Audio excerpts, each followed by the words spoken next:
حميد مجيد اللهم بارك على محمد وعلى آل محمد كما باركت على إبراهيم وعلى آل إبراهيم إنك حميد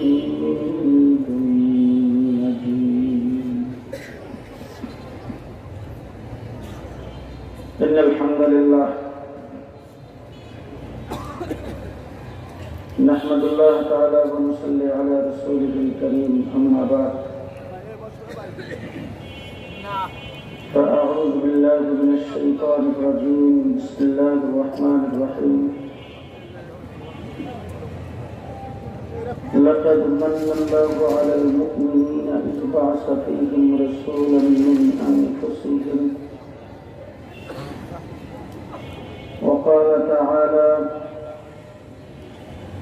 يرفع الله الذين آمنوا منكم والذين أوتوا العلم درجات صدق الله العظيم وقال رسول الله صلى الله عليه وسلم من يرد الله به خيرا يفقهه في الدين أو كما قال عليه الصلاة والسلام जनाब सदर मोहतरम मुअज़्ज़ज़ हज़रात उलमाए किराम ঐতিহ্যবাহী ফরিদপুর শহরের বিভিন্ন পর্যায়ের ব্যবসায়িক বৃন্দ সমবেত বেরাদারান ইসলাম দীর্ঘ সময় উলামায়ে কেরামের জবান থেকে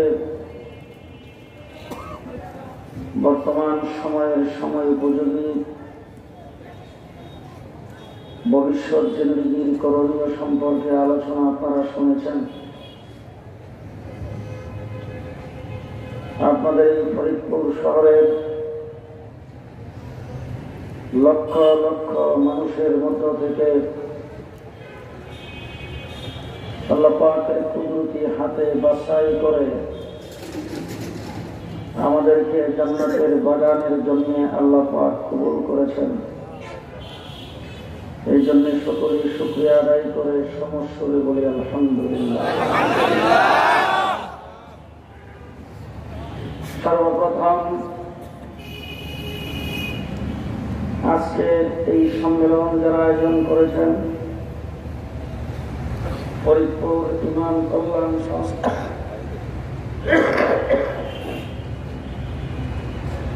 ইমাম কল্যাণ ফাউন্ডেশন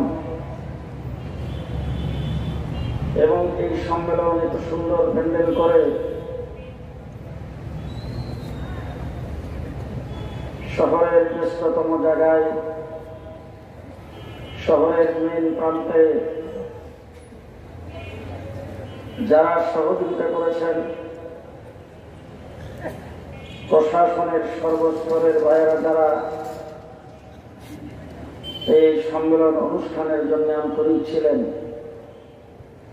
সকলকে ধন্যবাদ ও মোবারকবাদ জানাচ্ছি। পৃথিবীর মানচিত্রে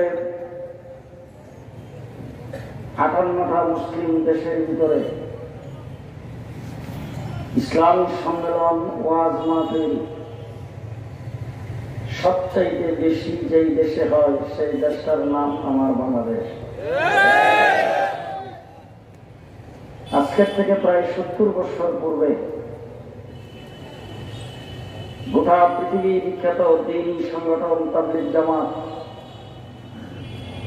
তাবলীগ জামাতের বিশ্বের মুরব্বীরা সকলে মিলে দিল্লির নিজামুদ্দিনে একটি বৈঠক করে সেই বৈঠকে সিদ্ধান্ত নিয়েছেন তাবলীগ জামাতের একটি বিশ্ব ইজতেমা হতে হবে। গোটা বিশ্বের দেশগুলিকে যাচাই বাছাই করে সেই ইজতেমাটা হওয়ার জন্য আমাদের ঢাকা ফরিদপুর বসে না, দিল্লির নেজামুদ্দিনে বসে সিদ্ধান্ত করেছেন ইজতেমা হবে বাংলাদেশে।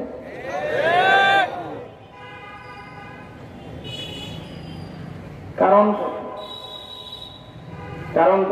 হলো এই দেশের মানুষ ধর্মপ্রাণ, দেশের মানুষ কোরআন প্রেমিক, দেশের মানুষ আল্লাহ এবং আল্লাহ রাসূল প্রেমিক, এই দেশের মানুষ উলামা প্রেমিক।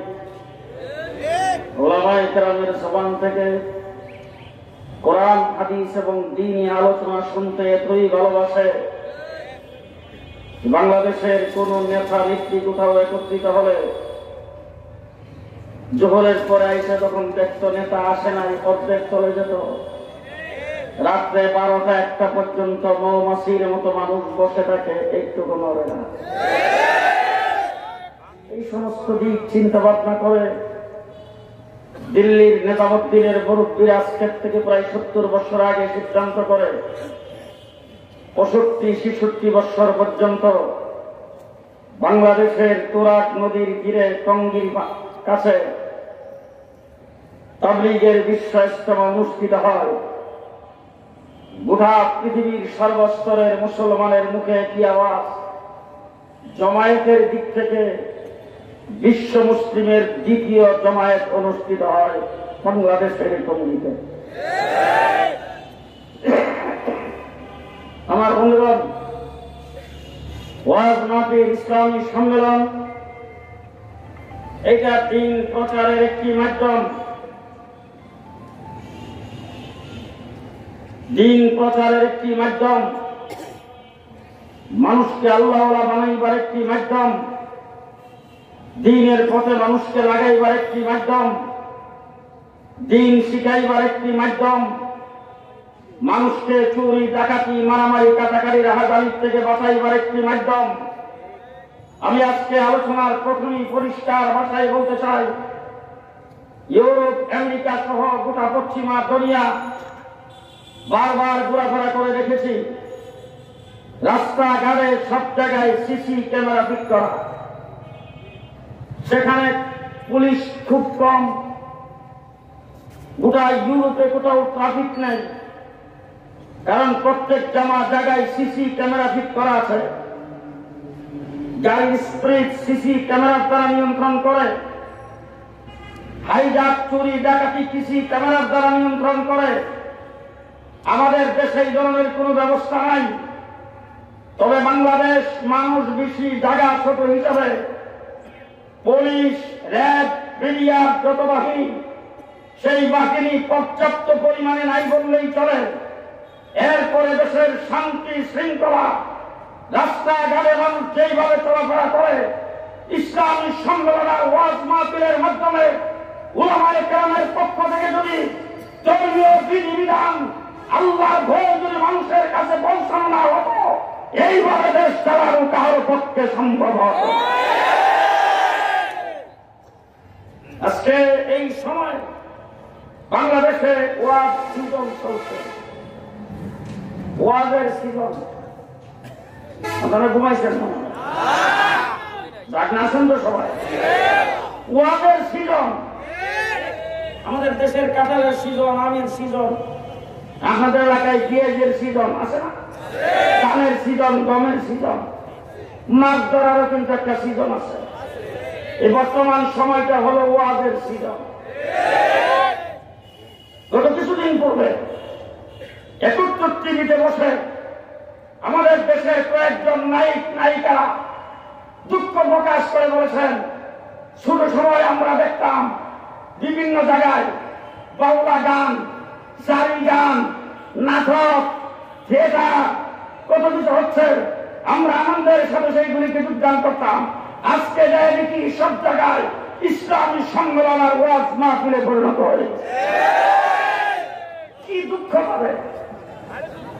আমি আজকে যখন এখানে এসে গাড়ির থেকে নামলাম, নামার পরে আপনাদের এখানকার যে সকল যুবকেরা আমার সঙ্গে মুসাফা করার জন্য ধাক্কা লাগিয়েছেন, তাদেরকে দেখেই মনে হচ্ছে তারও ওয়াজ মাহফিল ইসলামী সম্মেলন যদি না থাকতো, উলামায়ে কেরামের পক্ষ থেকে জুমার মসজিদ যদি বয়ানের ব্যবস্থা না থাকতো, দৈনিক তালিমের ব্যবস্থা যদি না থাকতো, তাবলীগের দাওয়াত যদি না থাকতো, তারা সবাই গানে মুক্ত হয়ে যেত, গুমরা হয়ে যেত। ও আমার ভাইরা, কিন্তু এই যে মাহফিলটা যেখানে বসেছেন, এই মাঠটা কি? কিসের মাঠ? এইটা আগে কি ছিল? নোয়াবাড়ি টাওয়ার কি খেলা না? এটা মার্কেটের সামনের মাঠ। এখানে সারাদিন বিভিন্ন রকম কাজকর্ম হয়। অনেক সময় কুকুরও তো এখানে দৌড়াদৌড়ি করে, কি বলেন? কিন্তু আজকে ইসলামী সংগ্রামের ওয়াজ মাহফিল অনুষ্ঠিত হওয়ার কারণে এই যে আপনাদের এই ফরিদপুর শহরের মেয়র সাহেবের ঘোষণা না, এটা আমার দেশের প্রধানমন্ত্রী প্রেসিডেন্টের ঘোষণা না, আমার দেশের হযরত মাওলানা হেলালুদ্দিন সাহেবের ঘোষণা না, ইমাম পরিষদের ঘোষণা না, আল্লাহর হাবিবের ঘোষণা। এই মাঠ এই মুহূর্তে জান্নাতের বাগানে পরিণত হবে। এখন বসেছেন মার্কেটের সামনে না জান্নাতের বাগানে?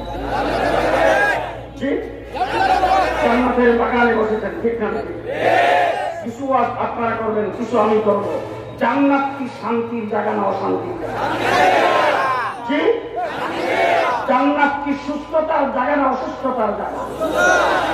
জি, জান্নাত সুস্থতার জায়গা, জান্নাত শান্তির জায়গা। জান্নাত সেটাকেই বলা হয় যেখানে শান্তি শান্তি শান্তি, অশান্তির লেশ মাত্র নাই। মধ্যে মধ্যে মনে হয় বিদ্যুতের লোক সেদিন হবে জান্নাতে। নেটওয়ার্কের ঝামেলা হতে পারে, গ্যাস কম পাওয়া যাবে, পেটের মধ্যে বোধ হয় বেশি খাবারের কারণে কিছু গ্যাস্ট্রিক কথা আসছে, যে শরীর মনে হয় একটু দুর্বল লাগবে। কোন প্রকার দুর্বলতা, কোন ধরনের কোন অসুবিধা, কোন ধরনের কোন অশান্তি যেখানে নাই, সেটার নাম জান্নাত। ঠিক আছে, ঠিক। তাই আমি এক নম্বর কথা বলতে চাই, হযরত মাওলানা হেলালুদ্দিন সাহেব সহ ইমাম পরিষদের ওলামায়ে কেরামকে সাক্ষী রেখে জান্নাতের বাগান যেখানে হবে সেখানে করোনা আসতে পারে না।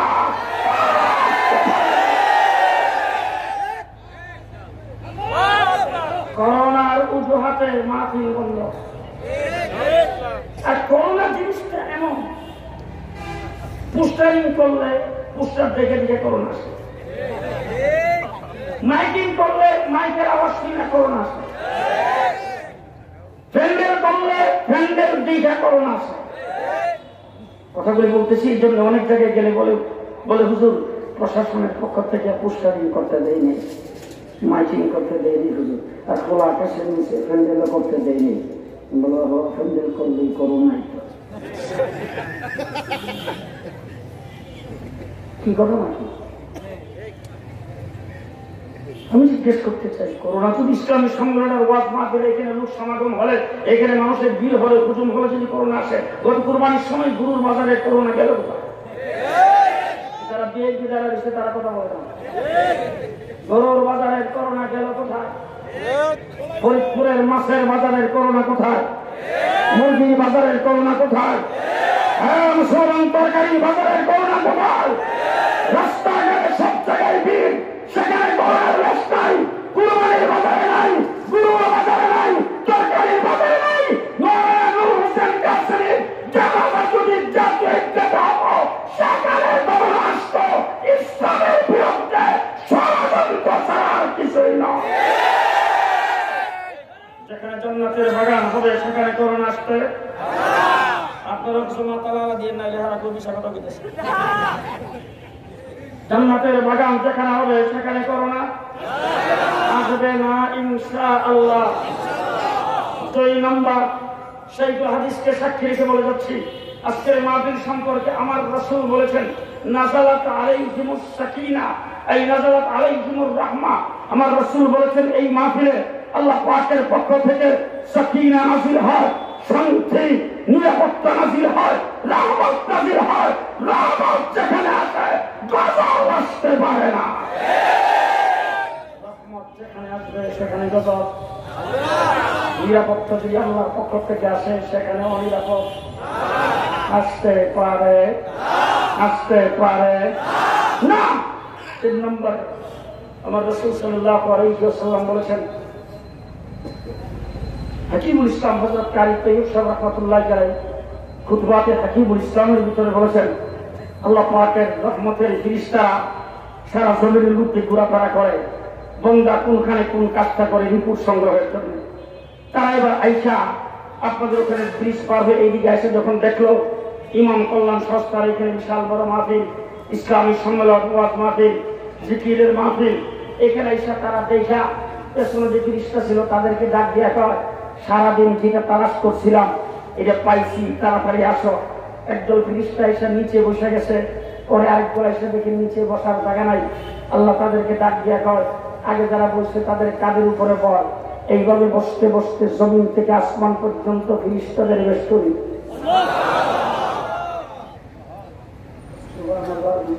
দূরে করলে আস্তে করে আস্তে আস্তে যার ডাইনি বাম একটু থাকান তো, ডাইনি বামে তাকে প্রত্যেকের কাছের লোকটা চিনেন। যদি কথা না কয় তাই মনে করবেন যে হ্যাঁ সাহারিয়ার কবির গোবিন্দ। ফেরেশতাদের বেষ্টনী জমিন থেকে জমিন থেকে আসমান পর্যন্ত যেই মাহফিলে ফেরেশতাদের বেষ্টনী থাকবে সেই মাহফিলে করোনা কথা আসতে বলেন কেন? এবার আমি আপনাদের সামনে পরিষ্কার ভাষায় বলতে চাই, 20 সেকেন্ড সাবান পানি দিয়ে হাত চৌচো করলে যদি করোনা না আসে, মুখের মধ্যে মাস্ক লাগায় রাখতে যদি করোনা না আসে, ফেরেশতাদের বেষ্টনী যেখানে থাকবে সেখানেও করোনা আসবে না। আমি আমার ঘরের ভিতরে বসে ফেসবুকে দেখে একা একাই হাসতেছি। আমার এক ছোট্ট নিয়ে যায় আর আমার লেখে তো আব্বা জানি কি দিকে হাস। আমার এসে জিজ্ঞেস করতেছে কি হাসে, বলো যে দেখো কি সুন্দর 20 সেকেন্ড সাবান পানি দেবেন, করোনা এত শক্তিশালী। সাবান পানি দিয়ে 20 সেকেন্ড হাত ধুয়ে এখানে আসতে পারে, কত শক্তি দেখছে। 3 ফিট দূরে যায় কাউকে ধরতে পারে না, কত শক্তি। এত বড় মহাশক্তিশালী করোনা 20 সেকেন্ড সাবান পানি দিয়ে হাত ধরে আসে না, আমেরিকাকে পর্যন্ত স্থবির করে দিয়েছে। 20 সেকেন্ড সাবান পানি দিয়ে হাত ধরে করোনা আসবে না, এটা বিশ্ব স্বাস্থ্য সংস্থার ফর্মুলা। প্রশাসনের বন্ধুগণ, দলীয় নেতৃবৃন্দ, এই দেশের সরকারি বেসরকারি চাকরিজীবী, শিক্ষিত সমাজ সকলকে বলতে চাই, 20 সেকেন্ড সাবান পানি দিয়ে হাত ধরলে করোনা আসবে না। সেই ফর্মুলা দিয়েছেন বিশ্ব স্বাস্থ্য সংস্থা, জাতিসংঘ, ইহুদি আর খ্রিস্টানদের পরিচালিত। এবার আছেন শাইখুল হাদিসকে সাক্ষী রেখে বলতে চাই, আমার রাসূল, আমার নবী, আল্লাহ পাকের মাহবুব 1400 বছর আগে মুমিন মুসলমানের জন্য প্রেসক্রিপশন দিয়েছেন, তোমরা বাড়িতে যখন আসবে খাবার খাওয়ার সময় হাতের কবজি পর্যন্ত 3 বার চৌত করে নেবে।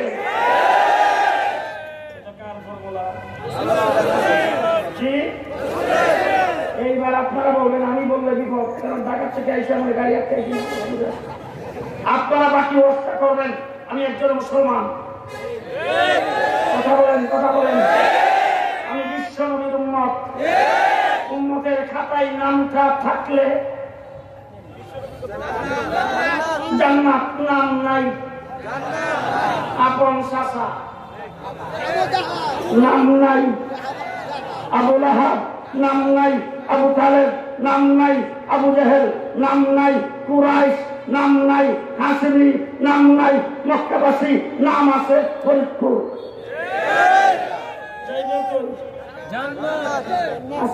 কোথায়? যদি আপনি বিশ্ব নবীর উম্মত হয়ে থাকেন, আখির নবীর উম্মত হয়ে থাকেন, আপনি যদি একজন মুসলমান হয়ে থাকেন, ইমানদার বলে দাবি করে থাকেন, তাইলে বিশ্ব স্বাস্থ্য সংস্থার ফর্মুলা মানবেন নাকি আমার নবীকে মানবেন? মন্ত্রে কে কে রাজি দেখি একটু?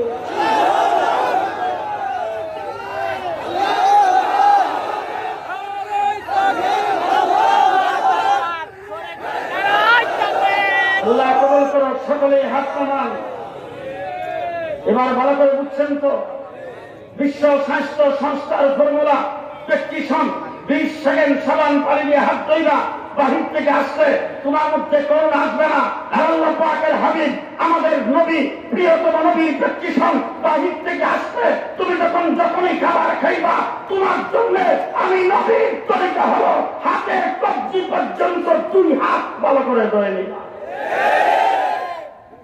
বিশ্ব স্বাস্থ্য সংস্থা ফর্মুলা দিয়েছেন গত ফেব্রুয়ারি মাসে, আমার নবী দিয়েছেন 1400 বছর আগে। রাজি আছেন মধ্যে কোনটা নবীটা? ঠিক আছে তো? 2 নম্বর সেই হাদিস হযরত মাওলানা হেলালুদ্দিন সাহেব ওই বসা থাকাতে আমার কথা বলতে একটু শুরু করেছি।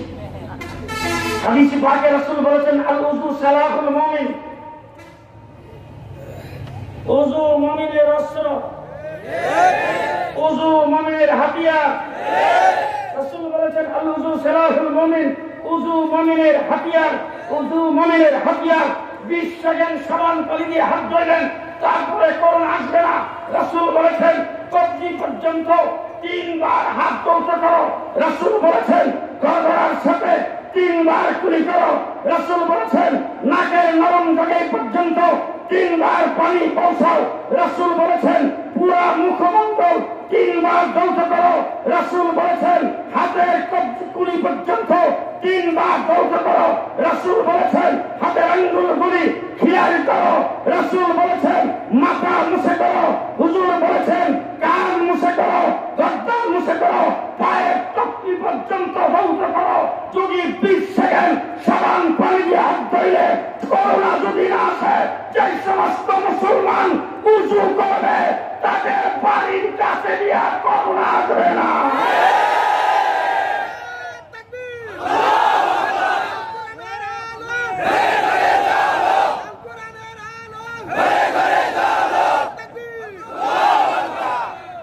মুসলমান উযু হইল রাসূলের পক্ষ থেকে ব্যক্তিস হয়। কুন্দামানদের স্বাস্থ্য সংস্থাটা না রাসূলেরটা? আরো জোরে, আরো জোরে। আমি একজন মুসলমান হিসাবে আমি রাসূলেরটা মানতেই হবে। ঠিক আছে? আমার নবীরটা না মানা ছাড়া আমি পার পাবো না। আমি একজন মুসলমান হিসাবে রাসূলের প্রতি সম্মান অন্যটা মানি না। এখন আসতে বলবে আমি মুসলমান হিসাবে আমার নবীরটা মানি, জীবন থাকতেও মানব, না থাকতেও মানব। আমার নবীর ব্যক্তি মানতে যাইয়া যদি জীবন দিতে হয়, কেউ দিতে রাজি আছে না।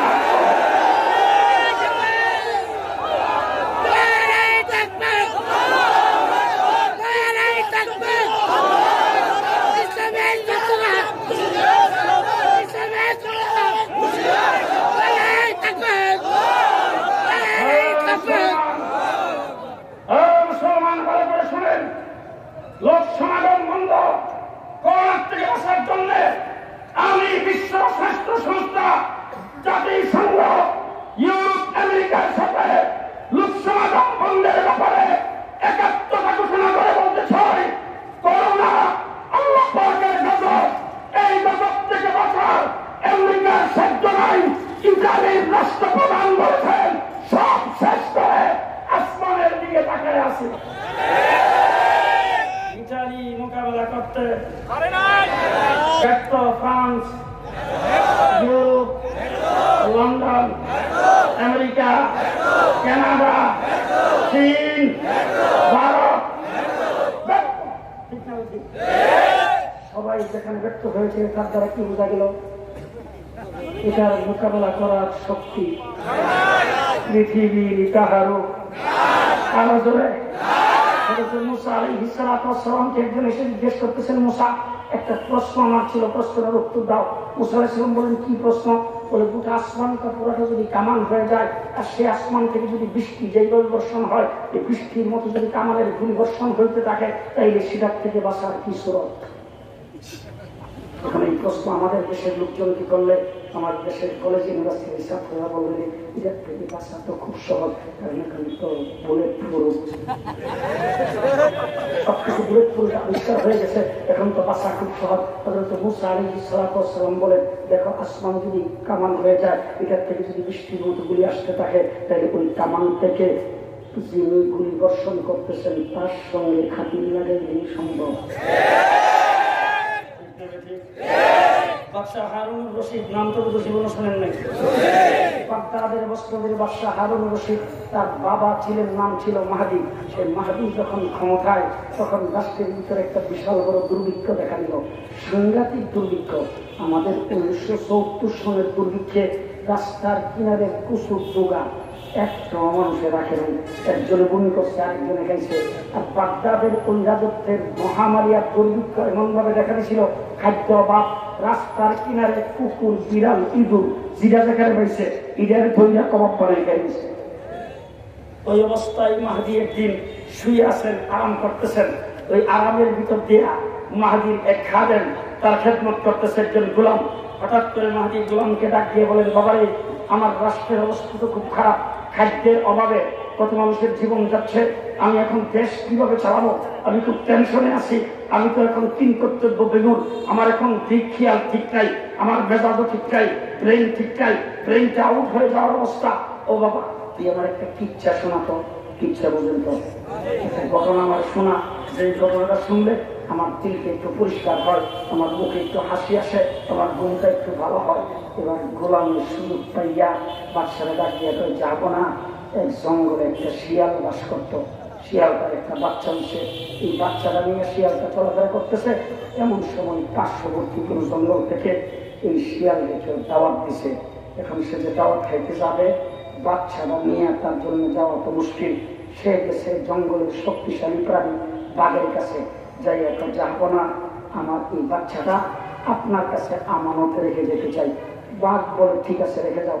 বাচ্চাটাকে বাঘের কাছে আমানত রেখে শিয়াল চলে গেছে বেড়াইতে। আর বাঘ বাচ্চাটাকে কাঁধের উপরে, ফিরের উপরে বসায়া জঙ্গলে যখন ঘুরতে শুরু করেছেন, হঠাৎ করে উপর থেকে শকুনের নজর পড়ছে।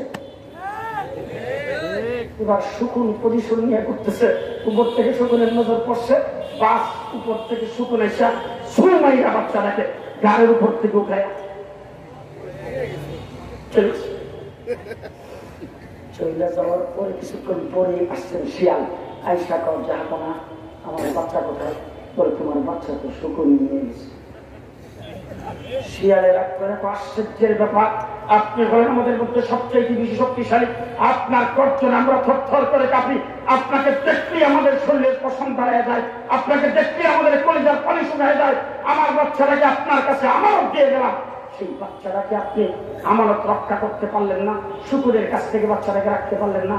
বাঘে ডাক দিয়ে বলে, এই আমার যত শক্তি, সমস্ত শক্তি জমিনের সাথে, যদি জমিনের মুসিবত তোর বাচ্চার উপর আসত, আমি সর্বশক্তি দিয়া সেটার মোকাবেলা করে তোর বাচ্চাটাকে রাখতে পারতাম।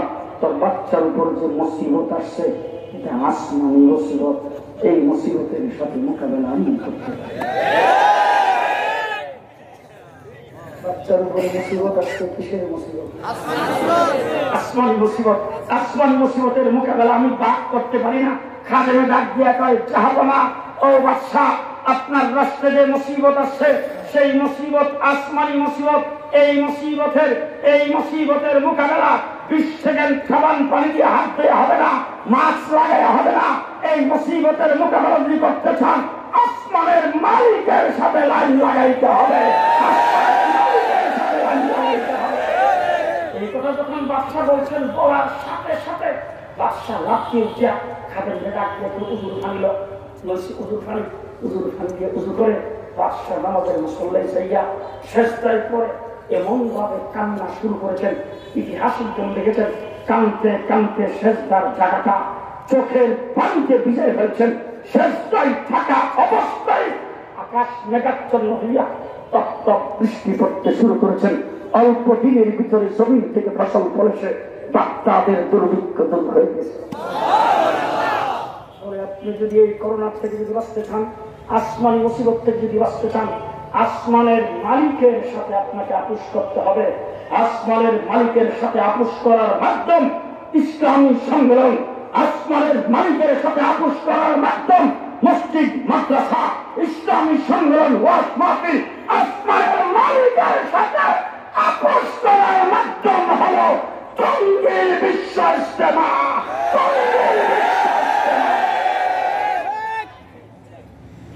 ও আমার ভাইয়ের, আসমানের মালিকের সাথে আপোষ করা লাগবে, ঠিক না ঠিক? ঠিক না ঠিক? তাহলে আমি পরিষ্কার ভাষায় বলতে চাই, আপনাদের লোক সমাগম এড়ায় চলতে হবে, মানুষের হুজুম এড়ায় চলতে হবে, দূরত্ব বজায় রেখে চলতে হবে। আমি কিছুক্ষণের জন্য মেনে নিলাম, যদি কোথাও গানের মসজিদ হয়, বস্তার মসজিদ হয়, নাটকের মসজিদ হয়, সেই মসজিদের দ্বারা আল্লাহ পাকের গজবকে জমিনের দিকে আহ্বান করা হয়। বিশ্ব স্বাস্থ্য সংস্থার ফর্মুলা মেনে নাটকের মসজিদ, গানের মসজিদ বন্ধ করে দেওয়া হোক, বন্ধ করে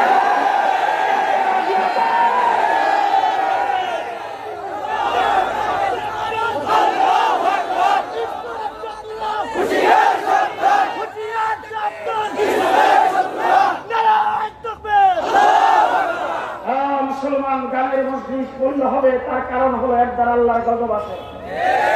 নাটকের মসজিদ বন্ধ হবে, এর দ্বারা আল্লাহর গজব আসে। ওয়াজ মাহফিল ইসলামী সম্মেলন বাংলাদেশ থেকে একদিনের জন্য বন্ধ করা যাবে না। রাজি আছেন সবাই? রাজি আছেন?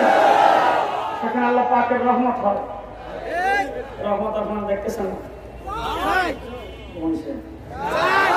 আনেন আনেন বাংলাদেশের বড় রাজনৈতিক দলের ক্ষমতাসীন, ক্ষমতা হারা আনেন বড় বড় লিডার। আপনাদের ফরিদপুর শহরের যে কোনো জায়গায় এই ধরনের একটা সমাবেশে বক্তৃতা করতে দেন, এর 4 ভাগের 1 ভাগ মানুষ যদি হয়, কয়েক দর্শন লেবার পুলিশ দিয়া এইভাবে বসায় রাখতে পারে। আল্লাহ পাকের রহমতের শান্তি। এখানে ঠিক, এখানে ঠিক।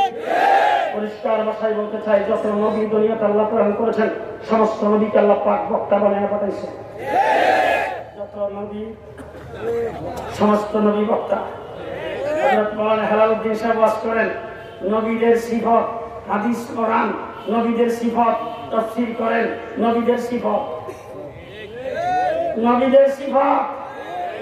হযরত মাওলানা হেলালুদ্দিন সাহেব ওয়াজ করেন, নবীদের সিফত সমস্ত নবীকে আল্লাহ পাক বক্তা বানিয়ে পাঠাইছে। আমার নবীর পরে কিয়ামত পর্যন্ত নবী কয়জন হইছে আর কয়জন?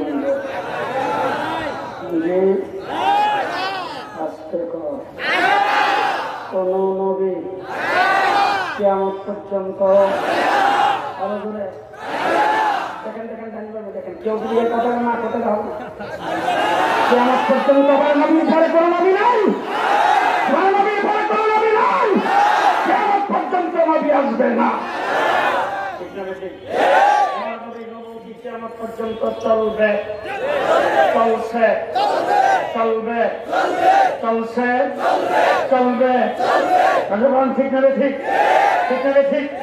এবার আমাদেরকে আল্লাহ তাবারক ওয়া তাআলা বাছাই করেছেন রূহের জগতে। আমরা কিন্তু সাধারণ হাতের বাছাই না।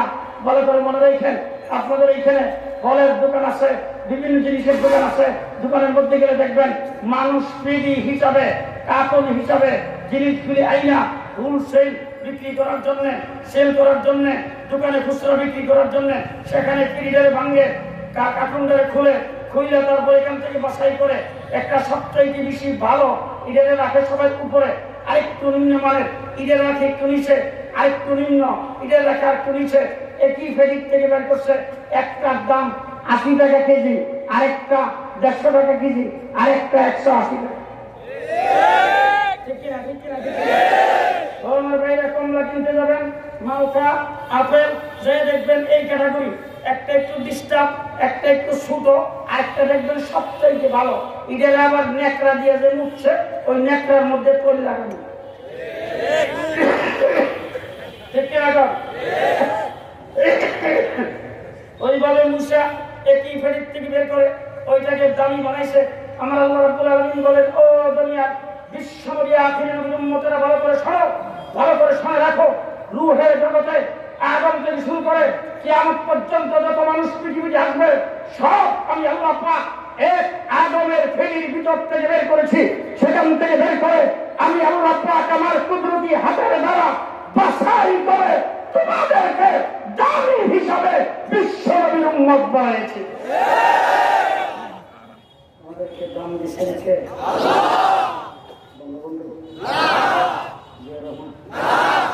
স্বয়ং আল্লাহ। আমরা কেউ কি দরখাস্ত করেছিলাম? আমরা কেউ কি কোনদিন আল্লাহর কাছে চাইছিলাম? বিনা চাওয়াতে আল্লাহ পাক রূহের জগতে আল্লাহর কুদরতি হাতে নিজে ইচ্ছা করে আমাদেরকে বাছাই করে আখিরি জামানার নবীর উম্মত বানিয়েছে। জন্য আল্লাহ পাক কোরআন শরীফের ভিতরে বলেছেন, লাকাদ মান্নাল্লাহু আলাল মুমিনিন ইয বা'আসা ফীহিম রাসূলাম মিন আনফুসিহিম। আল্লাহ রাব্বুল আলামিন বলেন, ও দুনিয়ার মুমিনেরা ভালো করে শোনো, আমি তোমাদের উপর সবচেয়ে বড় একটা ihsan করেছি। যেই ihsan হযরত আদম থেকে শুরু করে ঈসা আলাইহিস সালাম পর্যন্ত কোন নবীর উম্মতকে করি নাই। কিয়ামত পর্যন্ত সময়ের জন্য তোমাদের উপরে সেই ihsanটা করেছি। আল্লাহকে জিজ্ঞাসা করেন, ও আল্লাহ, ihsaনের তো অভাবই নাই, আমাকে ফরিদপুর শহরে বাড়ি দিছ, এটা আমার জন্য বড় ihsan। আল্লাহ বলেন, এটাই সবচাইতে বড় না? বলে তাইলে পদ্মা নদীর ইলিশ মাছ দিছ, এটাও তো বড় ihsan। আল্লাহ বলেন, এটা সবচাইতে বড় ihsan না? তাইলে রঙ বেরঙের খাদ্য দিছ, এটা তো বড় ihsan। বললে আল্লাহ বলেন, এটাও বড় ihsan না? বলে মুখের ভিতরে জিহ্বা দিছ, জিহ্বা খাই ভিন্ন ভিন্ন মজা লাগে। আল্লাহ বলেন, এটা ihsan। তবে এটা সবচাইতে বড় ihsan না? সুন্দরী বিবি দিছ, এটা সবচাইতে বড় ihsan না? মা বাপ দিছ, এটা সবচাইতে বড় ihsan না? আল্লাহ বলেন, সবচাইতে বড় ihsan এবং সবচাইতে বড় নিয়ামত তোমাদেরকে যেটা দান করেছি, তোমাদের মধ্য থেকে বিশ্বনবী আমার হাবিবকে তোমাদের জন্য নবী বানায়া সেই নবীর উম্মত হিসাবে তোমাদের উপর ihsan করেছি। সবচাইতে বড় ihsan তোমাদের উপরে করেছি আর তোমাদেরকে সবচাইতে বেশি দামি বানিয়েছি। কোরআনের আল্লাহ ঘোষণা দিয়েছেন, কুনতুম খায়রা উম্মাতিন উখরিজাত লিন-নাস, তামাম পৃথিবীর সমস্ত মানব মণ্ডলীর মধ্যে তোমরা হলা সবচাইতে বেশি দামি, সর্ব উত্তম। আর তোমাদেরকে যে উত্তম আর যে দামি বানাইছি, কিয়ামত পর্যন্ত জিনিসপত্র আবিষ্কার হবে একের পর এক, একটার চাইতে আরেকটা দামি হবে। কথা বলেন ঠিক না বেশি? আমাদের ব্রাহ্মণবাড়িয়াতে বৈরব একটা ব্রিজ আছে, ওই ব্রিজটা মানুষ দেখার জন্য অনেক দূর থেকে যাইতো। বাংলাদেশের অনেক বড় ব্রিজ, ওই বাবা কিছুদিন পরে হয়ে গেল আরেকটা এর চাইতে আরো বড়। গাড়ি ভাড়া খরচ করে সেটা দেখার জন্য যায়। যমুনা ব্রিজ, ওই সর্বনাশ এখন আবার হয়ে যাচ্ছে পদ্মা ব্রিজ। এই পদ্মা ব্রিজের পরে এরপর আমাদের দেশের সন্দীপ আছে, হাতি আছে, আরো কত কিছু হয়ে যাবে। এর চাইতে বড় হয়তো আরো আবিষ্কার হবে। আমার আল্লাহ বলেন, পৃথিবীতে একটা দামি জিনিস হইলে এর চাইতে দামি পরবর্তী লোকজন এসে আরেকটা দামি আবিষ্কার করে। তোমরা যে সবচাইতে দামি, কিয়ামত পর্যন্ত তোমাদের চাইতে দামি আর কোনো আবিষ্কার হবে না। সবচাইতে বেশি দামি কুনতুম খায়রা উম্মাতিন উখরিজাত লিন-নাস, তোমাদের দামের কারণে আমি আল্লাহ পাক তোমাদের জীবনটা প্রতিটা মুহূর্ত আমি দামি বানিয়েছি। বলে কেমন ভাবে দামি বানাইলেন? আল্লাহ রাব্বুল আলামিন বলেন, দেখো মানুষ তো দুনিয়াতে অনেক কোম্পানির সাথে ব্যবসা করে, বিভিন্ন কোম্পানির লোক ব্যবসা করে। বড় কোনো কোম্পানির সাথে যদি ব্যবসা করে তার জন্য কিন্তু ফেরি দেওয়া দাঁড়ায় থাকে। কোম্পানির কাজটাকে বোঝেন না কারবার, তার রাস্তাঘাটে ব্যবসা বাণিজ্যে আপনাদের ফরিদপুরে এসে বিভিন্ন কোম্পানির সাথে একজন বড় ব্যবসায়ী তিনি যদি ঢুকে প্রত্যেক দোকানের মধ্যে ওই কোম্পানির মাল সামনে মানে আপনার কোম্পানির মাল যে আমরা বিক্রি করি এটা দেখাইবার জন্য কত কিছু করে। আমার আল্লাহ রাব্বুল আলামিন বলেন, ইন্নাল্লাহা আশতারা মিনাল মুমিনিন, দুনিয়ার মুমিন যারা আছো তোমরা ভালো করে শুনে রাখো, আমি আল্লাহ তোমাদের সাথে ব্যবসা করি। ব্যবসা করেন কার সাথে? মুমিনের সাথে। এবার দুনিয়ার যত কোম্পানি আছে সমস্ত কোম্পানির সাথে ব্যবসা করবা। তোমাদেরকে সিজনে সিজনে অফার দিব। যেমন মনে করেন স্বাধীনতা দিবসের অফার, যে কিন্তু গেছে গা, বিজয় দিবসের অফার, এটাও গেছে গা। তারপরে সামনে যে কোন অফার, ঈদের অফার, ইমুক অফার, সিমুক অফার, সিজনে সিজনে অফার দেয়। আমার আল্লাহ বলেন তারা যে অফারটা দেয় এটি খুব সীমিত অফার। একটা চিপসের প্যাকেট কিংবা একটা বল ফ্রি, একটা সার্ফ এক্সেলের প্যাকেট কিংবা একটা বালতি ফ্রি, একটা নুডলসের প্যাকেট কিংবা একটা বাড়ি ফ্রি। এবার আমি রব্বুল আলামিনের সাথে তোমরা যারা ব্যবসা করবা শুনে রাখো, আমার পক্ষ থেকে তোমাদেরকে অফার দিলাম। ফালাকু আশরু আমসালিহা, 24 ঘন্টা যা করবা 1-10। 24 ঘন্টা পুরুষে করলে নামায় লোকে করলো, জানুয়ারি মাসে, বৈশাখ মাসে, কোন সময়? রাত্রে করেন, দিনে করেন, সকালে করেন, বিকালে করেন, পুরুষ করেন, নারী করেন, সেই করেন, ছোট করেন, বড় করেন, বৃদ্ধ করেন, জোয়ান করেন, সেই করেন। আল্লাহ বলেন ফালাকু আশরু আমসালিহা, 1-10। তোমাদের জীবনটা প্রত্যেকটা জীবন দামি। তুমি রাস্তা দিয়ে একটা সময় ওষুধ খাইছো, ইমানদার যদি হয়ে থাকো, ওষুধ খাওয়ার দ্বারা তোমার গুনাহ মাফ হয়েছে। তুমি একটা জিনিস হারাই ফেলছো, সেটাকে তালাশ করতে দেরি হয়েছে, পেরেশানি হয়েছে, এটার দ্বারা তোমার গুনাহ মাফ হয়েছে। তোমার শরীরে জ্বর সর্দি কাশি আসছে, সেটার দ্বারা তোমার গুনাহ মাফ হয়েছে। আর তোমার প্রত্যেকটা সেকেন্ড প্রত্যেকটা মুহূর্ত আমি আল্লাহ পাক দামি বানিয়ে দিয়েছি। তার কারণটা হলো তোমার নবী দামি, নবী দামি, এই জন্য তোমরাও দামি। গোটা জীবন নবীর দামি, তোমাদের গোটা জীবনটা দামি। তোমাদেরকে আখিরি নবী, বিশ্ব নবী মুহাম্মদ রাসূলুল্লাহ সাল্লাল্লাহু আলাইহি ওয়াসাল্লামের উম্মত বানিয়েছি। নবী দামি, তোমরাও দামি। আমার রাসূল সাল্লাল্লাহু আলাইহি ওয়াসাল্লাম দামি। অন্যান্য নবীও পৃথিবীতে আগমন করেছেন, এক একজনের এক এক রকম দাম ইজ্জত আল্লাহ তাবারক ওয়া তাআলা দিয়েছেন। তিলকা রাসূল ফাদদালনা বা'দাহুম আলা বা'দ। ও আমার ভাইয়া, আমার নবী মুহাম্মদ রাসূলুল্লাহ সাল্লাল্লাহু আলাইহি ওয়াসাল্লাম দামি। গোটা পৃথিবীর যত লোকজন আছে, যত বড় লিডার, বড় আলেম, বড় বুজুর্গ, প্রত্যেকের জীবনী যদি আপনি আলোচনা করতে চান, তাহলে আলোচনাটা হবে কোথায় থেকে? হযরত মাওলানা হেলালুদ্দিন সাহেবের জীবনী আলোচনা করবে। জন্ম থেকে শুরু হবে, মৃত্যু পর্যন্ত শেষ। কথা কয় আল্লামা নূর হোসেন কাসিমের জীবনী আলোচনা করেন, জন্ম থেকে শুরু, মৃত্যু পর্যন্ত শেষ। আল্লামা আহমদ শফির জীবনী আলোচনা, জন্ম থেকে শুরু, মৃত্যু পর্যন্ত শেষ। বঙ্গবন্ধু শেখ মুজিবের আলোচনা, জন্ম থেকে শুরু, মৃত্যু পর্যন্ত শেষ। জিয়াউর রহমানের আলোচনা, জন্ম থেকে শুরু, মৃত্যু পর্যন্ত শেষ। আর আমার নবী মুহাম্মদ রাসূলুল্লাহ সাল্লাল্লাহু আলাইহি ওয়াসাল্লামের আলোচনা পৃথিবী সৃষ্টির আগের থেকে শুরু, হাসর নাসর হওয়ার পর শেষ। সাল্লাল্লাহু আলাইহি ওয়াসাল্লামকে দুনিয়াতে এখনো আসেন নাই, রাসূল সাল্লাল্লাহু আলাইহি ওয়াসাল্লামকে দুনিয়াতে এখনো বানান নাই। হযরত আদম আলাইহিস সালামকে বানাইছে, বানায়া তারপরে আরশের নিচে নিয়ে রাখছেন। ওখান থেকে আদমকে জান্নাতের ভিতরে নিয়ে ঢুকাইছে। আদম আলাইহিস সালাম জান্নাতের মধ্যে বসবাস করতেছেন। হঠাৎ করে একদিন আল্লাহকে জিজ্ঞেস করেছেন, ও আল্লাহ, জান্নাতের ভিতরে এসে ঢুকলাম, আর আমাকে যখন সৃষ্টি করে ভিতরে রূপ দিছো, আর আমি যে দিকে তাকাই সেই দিকে খালি তোমার নামের সাথে একটা নাম দেখতেছি, এটা থেকে তো চিনলাম না, বুঝতেও পারলাম না। আল্লাহ বলেন, তুমি কি নামটা দেখলা? বলে, কেন? যেখানে দেখি এখানে দেখি লা ইলাহা ইল্লাল্লাহ মুহাম্মাদুর রাসূলুল্লাহ, তোমার নামের সাথে মুহাম্মাদুর রাসূলুল্লাহ এই নামটা কোত্থেকে আইলো? আল্লাহ বলেন, কোথায় দেখলা তুমি? বলে, আরশের নিচে যখন ছিলাম, আরশের দিকে তাকায় দেখি আরশের চতুর্দিকে লেখা লা ইলাহা ইল্লাল্লাহ, সাথে মুহাম্মাদুর রাসূলুল্লাহ। আরশের নিচ থেকে ফেরেশতারা আমাকে আনতে গেছে। প্রত্যেকটা ফেরেশতার কপালের মধ্যে বড় বড় অক্ষর লেখা লা ইলাহা ইল্লাল্লাহ মুহাম্মাদুর রাসূলুল্লাহ। আমাকে এই জান্নাতের ভিতরে ঢুকাবে। জান্নাতের চাইতে বিশাল সাইনবোর্ডের মধ্যে লেখা লা ইলাহা ইল্লাল্লাহ মুহাম্মাদুর রাসূলুল্লাহ। ভিতরে দুইটা দেখি, প্রত্যেকটা গাছের পাতায় আর ফুলের পাপড়িতে লেখা লা ইলাহা ইল্লাল্লাহ মুহাম্মাদুর রাসূলুল্লাহ। ভিতরে দুইটা রং বেরঙের আসবাবপত্র যা দেখলাম, প্রত্যেকটা আসবাবের গায়ে লেখা লা ইলাহা ইল্লাল্লাহ মুহাম্মাদুর রাসূলুল্লাহ। এ পর্যন্ত জান্নাতের ভিতরে যত খাবার দাবার খাইলাম, প্রত্যেকটা খাবারের গায়ে লেখা লা ইলাহা ইল্লাল্লাহ মুহাম্মাদুর রাসূলুল্লাহ। আল্লাহ দফা জিজ্ঞেস করে, আদম তুমি চিনো নাই? বলে না, চিনি নাই। আল্লাহ কি জবাবটা দিয়েছেন? মুহাদ্দিস এখানে বসা আছেন, আল্লাহ পাক জবাব দিয়েছেন, লাউলা কালামা খালাকতা ইয়া আদম, তারে যদি না বানাইতাম তোমারও বানাইতাম না। তাকে যদি না বানাইতাম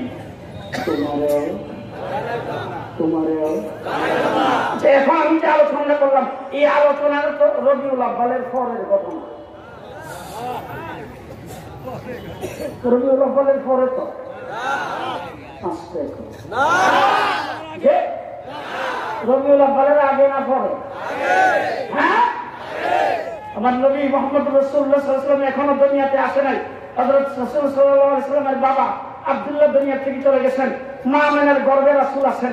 হঠাৎ করে একদিন আব্দুল মুত্তালিব, আমার নবীর দাদা, বাইতুল্লাহর মুতাওয়াল্লি, মক্কার কুরাইশের লিডার, উনি একদিন বৌমারে ডাকছে। ডাইকে বলতেছে, ও বৌমা, আমি তো ইরাকে যাই, সিরিয়াতে যাই, শামে যাই, মিশরে যাই, পৃথিবীর বিভিন্ন দেশে ব্যবসা বাণিজ্য করার জন্য যাই। আর আমি যেখানে যাই সেখানে কিন্তু আমার হোটেল ভাড়া লাগে না, আমি যেখানে যাই সেখানে কিন্তু আমার মেহমানদারির কোনো পয়সা খরচ হয় না। কারণ কুরাইশের লিডার, মক্কার লিডার, বাইতুল্লাহর মুতাওয়াল্লি, মানুষ আমার এমনিই তো মেহমানদারি করে। এরপর আমার যে হাদিয়া দেয়, খারাপ কোনো জিনিস তো দেয় না, ভালো ভালো দামি জিনিস দেয়। আমার পৃথিবী বিখ্যাত উন্নত মানের বিভিন্ন দেশ থেকে আমাকে মানুষ আতর হাদিয়া দেয়, সেন্ট হাদিয়া দেয়, আমি সেইগুলি ব্যবহার করি। আমার থেকে উন্নত মানের আতর এই দেশে কেউ ব্যবহার করতে পারে না। কিন্তু বৌমা, একটা জিনিস আশ্চর্য হয়ে গেলাম, এত পৃথিবীর বিভিন্ন দেশের উন্নত মানের আতর ব্যবহার করি, কিন্তু তোমার শরীর থেকে যে গ্রাম বের হয়, এরকম গ্রামের আতর আমি পৃথিবীর কোথাও পাই না। আপনাদের তো কোনো আওয়াজ শুনি।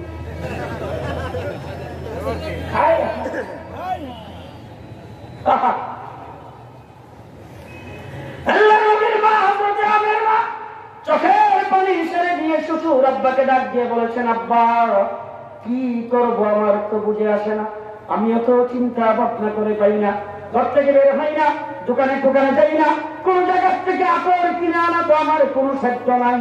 কিন্তু কি বলবো, যেদিন থেকে এই সন্তান আমার পেটে গেছে, ওই দিন থেকে আমার শরীর থেকে মেশকে আম্বার চাইতে বেশি সুঘ্রাণ বের হইতে শুরু করেছে। আমি কি করবো, যেদিন থেকে সন্তান পেটে গেছে আমার শরীর থেকে গাম বের হয়, গামটা মেশকে আম্বর চাইতে বেশি সুগন্ধি। আমি জামা কাপড় পরি, সেটার মধ্যে সুগন্ধি। আমি বিছনার মধ্যে শুই, বিছনার মধ্যে সুগন্ধি। আমি চেয়ারে বসি, চেয়ার থেকে সুগন্ধি। ও শ্বশুর আব্বা, শুধু তাই না, মুখ থেকে তুতু বের হয়, তুতুরা মেশকে আম্বর চাইতে বেশি সুগন্ধি। ও শ্বশুর আব্বা, শুধু তাই না, কুয়ার থেকে পানি উঠাইতে যায়, যাইয়া দেখি অন্যান্য নারীরা বালতি দিয়া রসে দিয়া তাই না পানি উঠাইতে হয়, আর আমার জন্য পানি কুয়ার পার পর্যন্ত এসে। শ্বশুর আব্বা আরো আশ্চর্য খবর আছে, বলে কি বলে, প্রত্যেক বের হইলাম প্রচন্ড রুদ্রের ভিতরে, বের হইতে দেরি আকাশের মেঘ এসে আমার মাথার উপরে ছায়া ধরতে। ও শ্বশুর আব্বা আরো আশ্চর্য, বলে কি বলে, শক্ত শক্ত পাথর, পাথরের মধ্যে আমি যখন পাড়া দেয় পাথরটা তুলার মতো নরম হয়ে। তুমি রাস্তা দিয়ে হেঁটে গেলে রাস্তার সাইডের গাছগুলি আমার সামনে মাথার উপর করে সালাম করতে থাকে।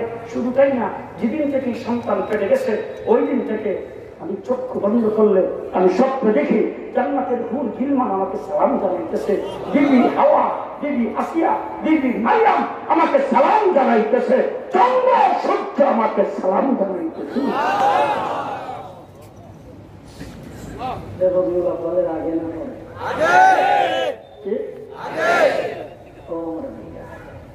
শেষ কথা, সময় কম, সামনে আরো প্রোগ্রাম আছে। হযরত ইব্রাহিম আলাইহিস সালামের নাম শুনছেন তো? হযরত ইব্রাহিম আলাইহিস সালামকে আল্লাহ পাক মুজিজা দান করেছেন, আর তার সম্মান, ইজ্জত আর তার শান হলো নমরুদে তাকে আগুনে ফেলাইছে। কোন নাম দুনিয়াতে বুঝেই না কিছু। খুব ভালো করে শুনে রাখেন, জমিনের উপরে সর্বপ্রথম আলে হকের বিরুদ্ধে বাতেল যে ডাক দিছে খেলা হবে, এটা সর্বপ্রথম নমরুদে ডাক দিছে। সর্বপ্রথম নমরুদ বলছে খেলা হবে। ইব্রাহিম খেলা, আগুন জ্বালাইছে, আগুন ইব্রাহিম আলাইহিস সালামকে আগুনের মধ্যে নিক্ষেপ করে দেবে, খেলা হবে।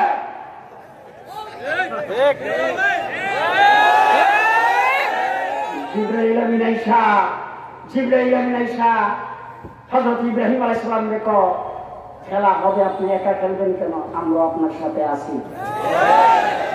মিকাইল আইসা কয়, আমিও আইছি। ইসরাফিল কয়, আমিও আইছি। হযরত ইব্রাহিম আলাইহিস সালাম জিজ্ঞেস করতেছে, কি জন্য আইছো? জিবরাইল আমিন কয়, আমার তো খবর আপনি জানেন, এই গাড়ি নিবাইতে আমার তো বাউলি শেষ। ইসরাফিল আলাইহিস সালাম কয়, আমার ওই তো কিয়ামত ঘটবে, সুতরাং কিয়ামতের পর যদি আমি দেই তাহলে কি উপায় আছে? কোন রকম খালি শ্বাসটা একটু ছাড়লেই তো। মিকাইল আলাইহিস সালাম কয়, বৃষ্টি বেশি লাগবে না, একটু দিলে। ইব্রাহিম আলাইহিস সালাম ডাক দিয়ে কয়, একটা কথার জবাব দাও, তোমরা কি আইসো না হারাইছো? খেলতে আইসো না হারাইছে? জিবরাইল আমিন কয়, না আমরা কি নিজে আসতে পারি নাকি, আমরাই আইছি, তবে অনুমতি লইয়া। ইব্রাহিম আলাইহিস সালাম কয়, আমার আল্লাহ কে কোন ঘুমে? জিবরাইল না, আল্লাহ তাআলা তাখুযুহু সিনাতু ওয়া লা নাম, ঘুমায়ও না, ঘুমের বাবা আল্লাহ আসে না। ইব্রাহিম আলাইহিস সালাম ডাক দিয়ে কয়,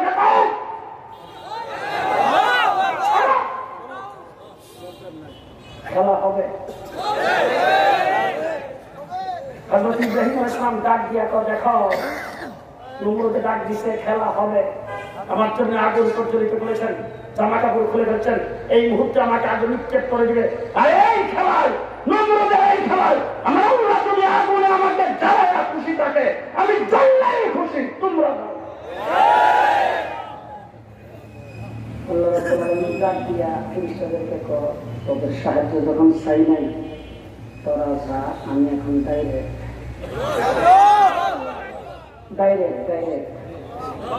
খেলা হবে, বুঝে নেই।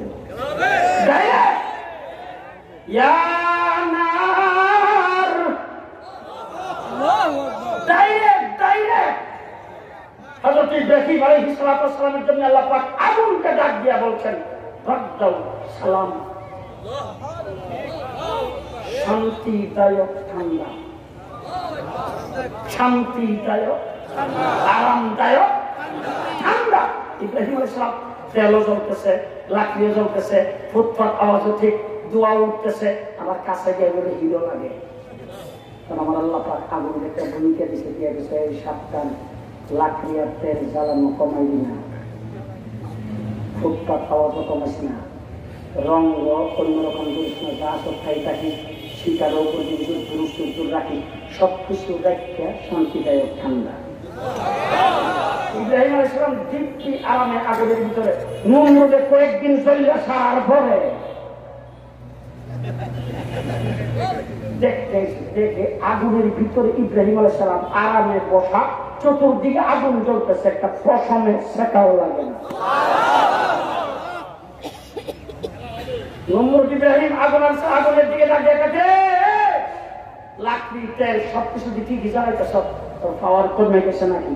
ইব্রাহিম দিব্যি আরামে আগুনের ভিতরে বসা, আল্লাহ পাক আগুনের জবান খুলে দিয়েছেন, আগুন ডাক দিয়ে রেঞ্জের বাইরে ডাক দিয়ে দেখাস না, খেলা হবে। নমরুদ ডাক দিয়ে বলছেন, ইব্রাহিম, আগুন থেকে তোমার আল্লাহ তোমাকে বাঁচায় ফেলছে, তোমার সঙ্গে আর খেলা না, খেলা এবার হবে তোমার আল্লাহর সাথে। ঠিক আছে, ঠিক আছে, আল্লাহর সাথে খেলতে গেছে নমরুদ। আমার আল্লাহ পাক বলছেন, ইব্রাহিম, চিন্তার কোনো কারণ নাই, দুনিয়ার কোন মানুষকে লাগাবো না, মশা পাঠাবো, মশা পাঠাইছে, মশা। মশা যখন লম্বা কথা আমি সেদিকে দেখতে চাই না, শুধু ইশারা দিয়ে যাচ্ছে।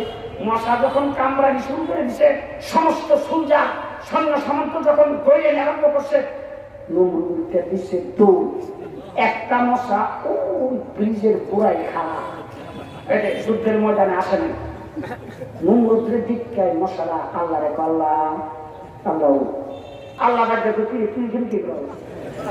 যুদ্ধ চলতেছে ওখানে তুই এখানে কি করো? আল্লাহ আমিও যুদ্ধে যাওয়ার জন্য আসছিলাম, কিন্তু ল্যাংরা হওয়ার কারণে যারা যুদ্ধে গেছে আমার নেই নাই। এখন এখানে খালি আমার ডাক দিলে কেন? আল্লাহ আমার সামনে দিয়ে তো বড় রাজা, বড় রাজা। আল্লাহকে এখন কি করতে হবে? আল্লাহ ল্যাংরা করতে বাড়তি অনুমতি চাই। এই ল্যাংরা মশার দ্বারা জুতা আলমারি খাওয়াইয়া নমরুদকে দুনিয়ার থেকে জনমের মতো বিদায় করে।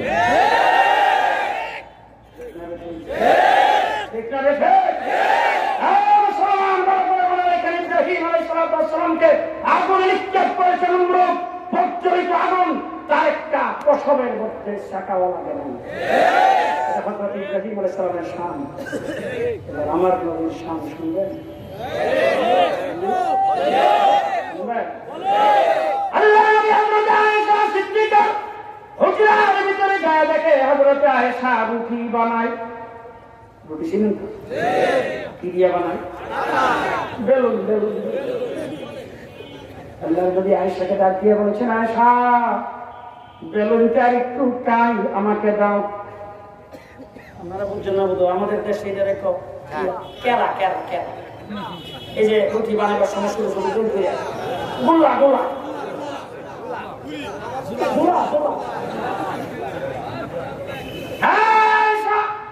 বেলুনটা একটু জোলা আমার কাছে দাও, আমিও রুটি বানাবো। সেইগুলো হাদিসকে জিজ্ঞাসা করে দেখেন। আপনাদের ফরিদপুরের মানুষ ভালো, আমাদের দেশের বাড়ি ব্রাহ্মণবাড়িয়া, ওখানকার মানুষ দুপুরের সময় খেত খামারে দোকান পাটে কাজকর্ম করে যদি বাড়িতে আসে, আইসা যদি দেখে চোলার মধ্যে ফাঁক,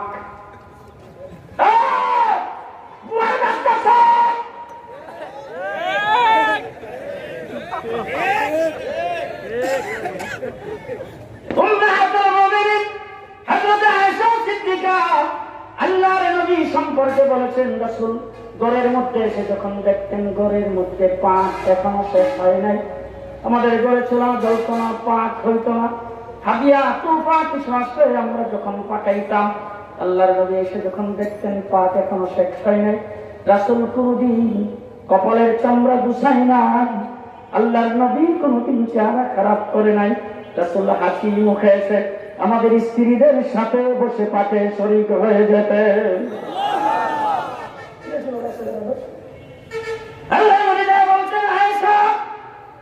আমার হাতে দাও, একটু ঝোলা দাও, আমি একটা রুটি বানাবো। আল্লাহর নবীর হাতে রুটি বানাইছে, শুনতেছেন? আল্লাহর নবীর হাতে রুটি বানাইছে, রুটি বানায় আল্লাহর নবী আয়েশা সিদ্দিকাকে দিয়ে বলছেন, আয়েশা রুটিটাকে সেকা দাও। সেটা বুঝেন না? আমাদের দেশে বলে খোলা দেয়, আপনারা কি বলেন? রুটিটাকে সেকা দাও। মেহমান সাথে আছে, মেহমান নিয়ে রুটি খাবো। আল্লাহর নবী মেহমান নিয়ে অপেক্ষা করতেছেন। আয়েশা সিদ্দিকা অনেকক্ষণ হয়ে গেছে, রুটি পরিবেশন করে না। এবার আল্লাহর নবী উঠে আয়েশাকে জিজ্ঞাসা করেছেন, আয়েশা এতক্ষণ তো লাগার কথা না, রুটি হইতে এত দেরি লাগার কথা না, মেহমান নিয়ে বসে আছি, খাবার কেন পরিবেশন করো না? আমাদের আয়েশা সিদ্দিকা বলে, হুজুর আমাদের হাতে যে রুটি বানাইছি সেই রুটিগুলি সেকা হয়ে গেছে, আপনার হাতে যেই রুটি বানিয়েছেন আগুনে দিয়া কত চেষ্টা করলাম, এটার মধ্যে আগুনের সেকাও লাগে না।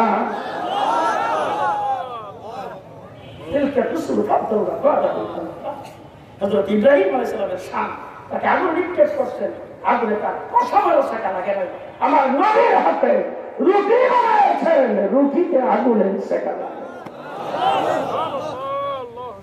আল্লাহ নবী রাজিয়া বলেছেন, আয়েশা রাহমাতুল লিল আলামিনের হাত যে রুটির মধ্যে লাগছে, এই রুটি দুনিয়ার আগুন তো দূরের কথা, জাহান্নামের আগুন সেকা লাগবে না।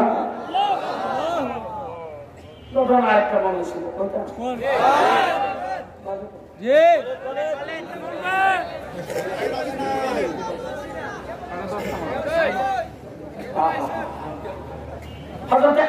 রাদিয়াল্লাহু তাআলা নাম শুনছেন? আল্লাহর নবীর 10 বছরের খাদেম। কার খাদেম? রাসূলের 10 বছর। মেহমান দাওয়াত দিছে ভাই। তো মেহমানরা যখন খেয়ে দিয়েছে, সামনে একটা দস্তরখান বিছাইছে, দস্তরখানটা ময়লা। লম্বা চড়া ঘটনা, হাদিসের আবার অনেক লম্বা, আমি এগুলো বলতে চাই, শুধু সংক্ষেপে আপনাদেরকে বোঝার জন্য বলছি। দস্তরখানটা ময়লা দিচ্ছা, হযরতে আনাস দস্তরখানটাকে দইরা দিল মেজে ফেলাই দিচ্ছে সোলার ভিতরে। কোনখানে? সোলার ভিতরে ফেলাইছে, করে দাও দাও করে আগুন জ্বলছে। দাও দাও করে আগুন জ্বলার পরে, আগুন জ্বলা শেষ হয়ে যাওয়ার পরে হযরতে আনাস মেহমানরা মনে করেছেন এই দস্তরখান বোধহয় আর ব্যবহার করবে না, নতুন দস্তরখান নিয়ে আসবে। একটু করে সোলার ভিতর থেকে দস্তরখানটা বের করে এইভাবে যারা দিয়েছেন মেহমানদের সামনে এনে বিছাইছেন, দেখে মহিলার বংশ নাই, সম্পূর্ণ দস্তরখানটা নতুন। এবার ওই মেহমান যারা ছিল তারা খোঁজো, তুমি বোধহয় দিল্লি গেছিল কিছুদিন নিচে, আনাজ কর না দিল্লি গেছিল, তাই বোধহয় কলিকাতা না হলে ঢাকা। বলে না না, তোমরা কেমনি বুঝলো? বলে তাই ফায়ার প্রুফ দস্তরখান কই যাই আগুন স্পর্শ করে না এরকম দস্তরখান পাই না।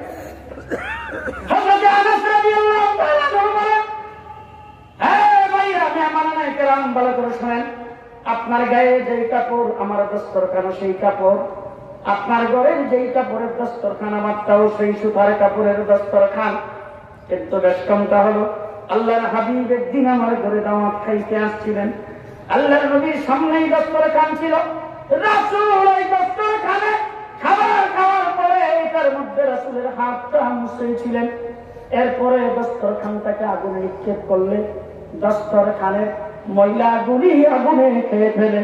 আল্লাহর নবীর হাত লাগার কারণে দস্তরখানের সুতার মধ্যেও আগুনের সেকা লাগে না।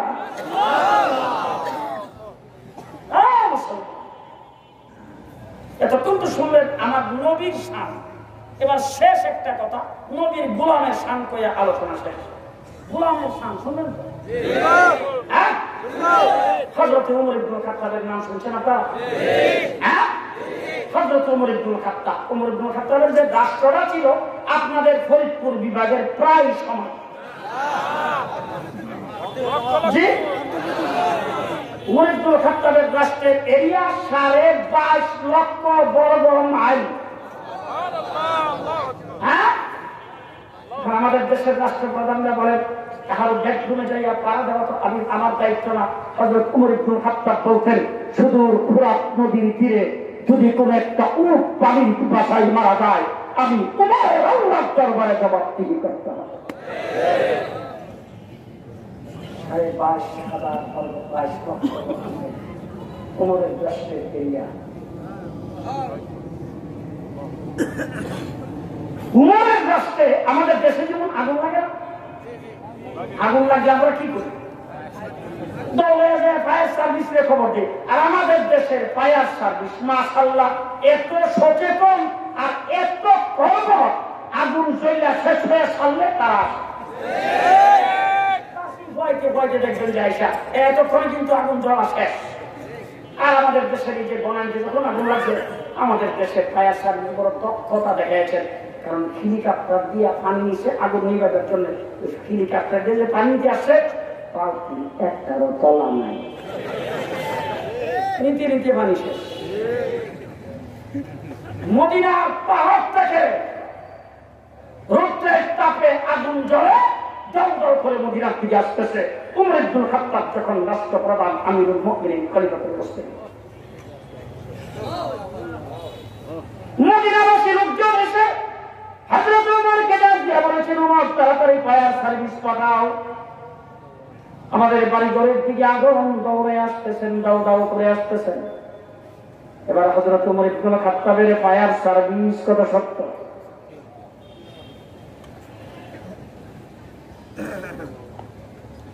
হযরত ওমর ইবনে খাত্তাবের ফায়ার সার্ভিস রুমাল মাঝে ছিল, রুমালটাকে ঠান্ডা লইয়া একজন সাহাবীর হাতে দিয়ে দাও আমার রুমালটা নিয়ে যাও, এই ফায়ার সার্ভিস আগুন নিভে দিয়ে আসো।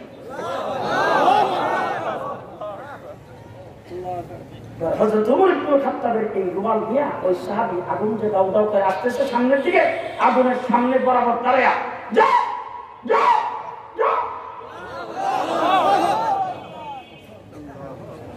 এই যে গেছে আজকে 1400 বছর, মদিনার দিকে আর আগুন আসেও নাই, ওই পাহাড় থেকে আর আগুন চলেও নাই। আমার নবীর গোলামের সাথে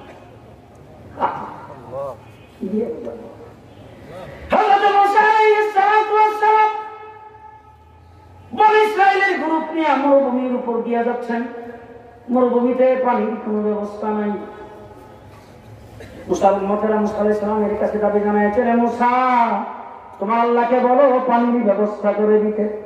হযরত মুসা আলাইহিস সালাম আল্লাহকে ডাক দিয়ে বলেছেন, আল্লাহ পানি কোথায় পাই? আল্লাহ রাব্বুল আলামিন ডাক দিয়ে বলেন, মুসা হাতে যে শ্বশুর বাড়ির সালামি, আল্লাহ ভাই শ্বশুর বাড়ির সালামি তো হাতের মধ্যে যে শ্বশুর বাড়ির সালামি, এই সালামিটা নিয়ে পাথরের মধ্যে আঘাত করো। যেই পাথরে আঘাত করেছেন 12টা নহর জারি হয়েছে। এবার আমার নবীর শান শোনেন। সোলে হুদাইবিয়া 1400 সাহাবী রাসূল সেখানে গিয়েছেন, পানি শেষ হয়ে গেছে। আল্লাহর নবীর খবর পাওয়ার পরে রাসূল বলেছেন পানির পাণ্ডগুলি নিয়ে আসেন। পানির থলিগুলি নিয়ে আসার পরে একটা বর্তন নিচে দিয়ে পানিগুলি এভাবে যারা গিয়েছেন উল্টায় 1-2 ফোঁটা পানি কোনার থেকে বর্ষায় কোনার থেকে পড়ে নেন। আল্লাহর নবী ওই বর্তনের উপর হাতটাকে এইভাবে রেখে এরকম ভাবে গসা দিয়েছেন। গসা দিয়ে রাসূল হাতটাকে উপরের দিকে উঠাইয়া আঙ্গুলগুলি ফাঁক করে ধরেছেন। প্রত্যেকটা আঙ্গুলের ফাঁক দিয়া পানির নহর জারি হয়ে গেছে। সেই নবীর উম্মত খুশি না বেজার? আর নবীর উম্মত হওয়াতে যদি খুশি হয়ে থাকেন, 3.5 হাত বুড়ি হবে নবীর মতো। নবীর রঙে যদি 3.5 হাত বুড়ি করতে পারেন, নবীর রঙে রঙিন যদি জিন্দেগি করতে পারেন, আমার রাসূল বলেছেন উম্মতেরা ভালো করে শোনো, আমার চাচা জাহান্নামে যাবে, আগুনে জ্বলতে থাকবে, আমি দেখবো জানবো ঠিক, কিন্তু সুপারিশ করার অধিকার আমার থাকবে না। আর তুমি ফরিদপুরে জন্মগ্রহণ করেছ, 1000 বছর পরে যদি তুমি আমার রঙে রঙিন হতে পারো, যতক্ষণ তোমাকে সুপারিশ না করে জান্নাতে নিতে না পারবো, আমি নবী জান্নাতে কদম দেব না। উম্মতের জন্য সবথেকে জরুরি হলো নবী। ওয়াতুহা সূরা নাযিল হয়েছে, ওয়াতুহা আল-লাইলি ইযা সাজা মা বাদ্দাআকা রাব্বুকা ওয়া মা খালা। জিবরাইল আমিন যখন আয়েশা সূরা নাযিল করতেছে, ওয়ালা সাউফা ইউতিকা রাব্বুকা ফাতারদা, এই আয়াত যাওয়ার পরে আল্লাহ নবী জিবরাইল আমিন কথা মতো জিবরাইল আমিন কত সূরা তো সামনে রাখিয়েছে, বলে বেটা রাখ থাম, আমার এখানে কিছু বলার আছে। এই সূরার ভিতরে এই আয়াতের ভিতরে আল্লাহ পাক বলছেন, ও হাবিব, ও মাহবুব, ওয়ালা সাউফা ইউতিকা রাব্বুকা ফাতারদা, আপনার রব আপনাকে দিতেই থাকবে, দিতেই থাকবে, দিতেই থাকবে, দিতে দিতে ফাতারদা, আপনি রাজি হয়ে যাবেন। হুজুর আকরাম সাল্লাল্লাহু আলাইহি ওয়াসাল্লাম আল্লাহ দিতে থাকবে, আমিও তাড়াতাড়ি রাজি হয়ে থাকবো। আল্লাহ নবীকে জিজ্ঞাসা করেছেন, হুজুর আল্লাহ রাব্বুল আলামিন বলেছেন ফাতারদা, আপনাকে রাজি করে ছাড়বে, আপনি রাজি হয়ে যাবেন। তাহলে আপনি তো একদিন রাজি হবেন, আল্লাহ তো আপনাকে রাজি করবেন। কি পাইলে কি হইলে কতদূর পর্যন্ত গেলে রাজি হইবেন? আল্লাহর নবী ডাক দিয়ে বলেন, যারা আমার উম্মতের খাতায় নাম লেখাইছে, আমি নবীকে যারা মহব্বত করেছেন, আমার যে মহব্বতকারী ঈমানদার, আমার উম্মত একজন জাহান্নামে থাকতে তাকে জাহান্নাম থেকে উঠাইবার আগ পর্যন্ত রাজি হব না। এই জন্য আমার ভাইরা, আমি আমার কাছে নবীর আদর্শ, নবীর আদর্শ, নবীর ফর্মুলা, নবীর দেওয়া সিস্টেম থাকতে আমি বিজাতিদের সিস্টেম ফুলো করতে রাজি না। শেষ কথা আপনাদের সামনে বলতে চাই, আজকে যদি আমার নবী দুনিয়াতে জীবিত থাকতো, আর যদি নবী উম্মতের জন্য কোন একটা ফতোয়া, কোন একটা ফরমান যদি জারি করতেন, তাহলে এইটা মানা উম্মতের জন্য বোধ হয় মানলো মানলো না মানলো নাই যে এটা মানা উম্মতের জন্য কি ছিল আশ্রয় কর। হ্যাঁ, এইবার 2 নম্বর আরেকটা দৃষ্টান্ত বলছে আপনাদের এইটা কি এখন সিটি হয়ে গেছে?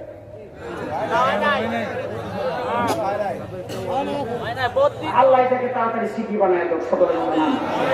তো ওই যে পৌরসভার একজন মেয়র আছে জি, তো ওই মেয়র সাহেব মনে করেন কোন কারণে 2-3 মাসের জন্য দেশের বাইরে গেছেন বা ওনার চিকিৎসার জন্য গেছেন, চেক আপ করাইতে গেছেন। উনি যখন দেশের বাইরে চলে যাবেন তখন কি এইখানে মেয়র আরেকজন থাকবে? তো উনি কাউকে নায়েব বানায় যাবেন কিনা?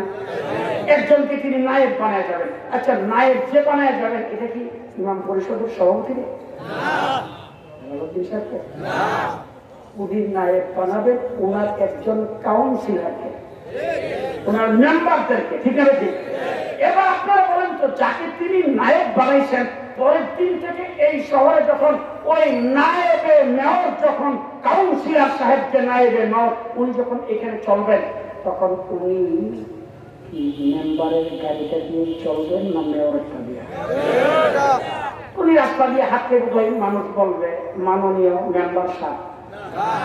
পরিষদে মিটিং করতে গেলে অন্যান্য মেম্বাররা যারা আছে তারা কি বলবে? মাননীয় মেম্বার। কি বলবে? মাননীয় মেয়র সাহেব। রেজুলেশন পাস হওয়ার পরে যখন উনি সই করবেন, সইটা কি কাউন্সিলরের জায়গায় করবেন না মেয়রের জায়গায়? কথা বলেন, কথা বলেন। মেয়র সাহেব দুনিয়াতে, মেয়র সাহেবের উপস্থিতিতে মেয়র সাহেব যদি এখানকার জন্য কোনো বরাদ্দ দিতেন, মেয়রের বরাদ্দ যেই মূল্যের যেই মানের, নায়েবে মেয়র বরাদ্দ দিলে একই মূল্যের একই মানের। এবার যদি মেয়র সাহেব নাই, নায়েবে মেয়র তিনি যদি নগরবাসীদের জন্য কোন হুকুম জারি করেন, মেয়র হুকুম জারি করলে মানা জীবন নগরবাসীদের জন্য জরুরি ছিল। নায়েবে মেয়র হুকুম জারি করলে মানা তেমন যদি জরুরি হয়ে থাকে, নবী কোন হুকুম জারি করলে মানা যদি উম্মতের জন্য ফরজ হয়, নায়েবে নবী হুকুম জারি করলে উম্মতের জন্য মানা তেমন ফরজ।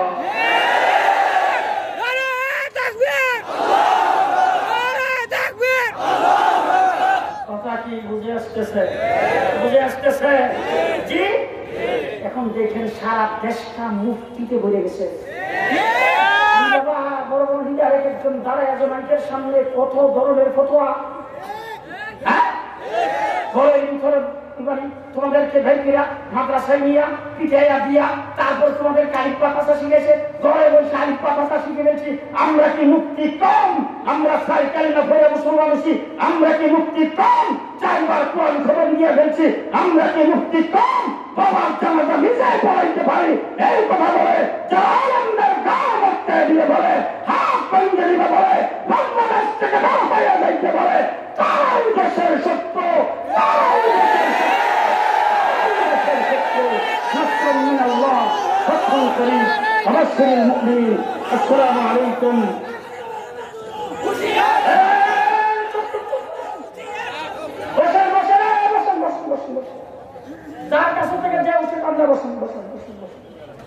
আচ্ছা, এই মাহফিলটা এবার হচ্ছে, আগামী 2041 আরেকবার হোক।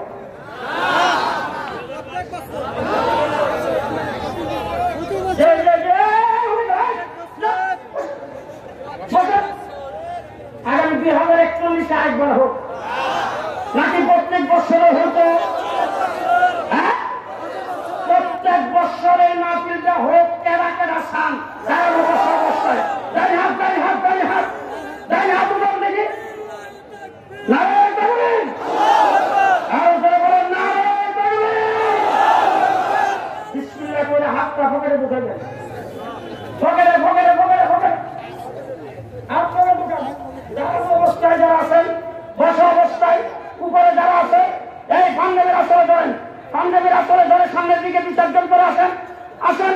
ওই দাঁড়ানো অবস্থায় যারা হাতে হাতে নিয়ে নেন, হাতে হাতে নেন, আসেন আসেন আসেন। ব্যাগ দেওয়া হয়েছে, ব্যাগ ব্যাগ ব্যাগ